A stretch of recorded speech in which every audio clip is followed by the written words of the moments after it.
така, здравейте хора, не ще фърлям ето това шише, което от кола от оригинално. По капачката се вижда. Малко сме го фърляли, ето така е разкъртено. Малко долу е разкъртено. Вътре, между другото, сме сложили тоалетна хартия и сол и вода също, за да го разредиме.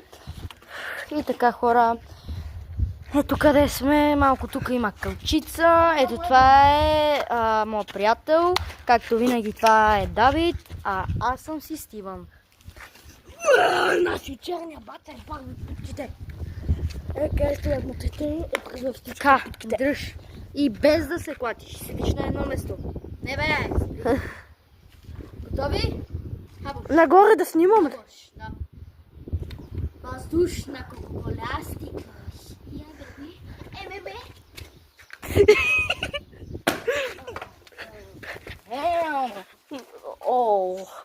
What the fuck, man? Ние го разкъртихме още. Ай пак! Хабаш! Бабаш! Въздушна кока-колястика.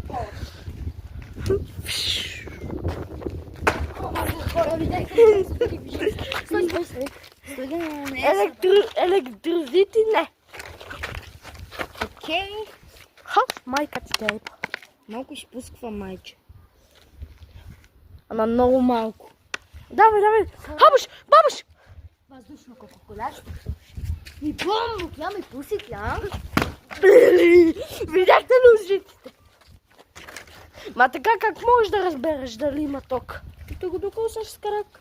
И може да те удари, ама леко.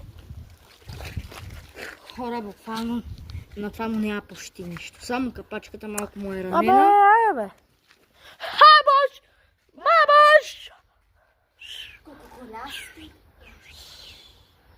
Уау! Малко не го твърдих точно. Много хубаво, даже не се видя, ама нищо. Малко време ни остава, ама на кой му дръм? Време. И фърляме още 3 пъти за кафети. Ако не свърши видеото, да. Майко! Мащаба. Можеш да си отмъщава. Ударите в главата. Братче, това шевърна се си отмъщава, ти искаш да те удари в главата? Давай, докато не е свършило. Давай, докато не е свършило времето, отиваме. 1, 2, 3. Давай!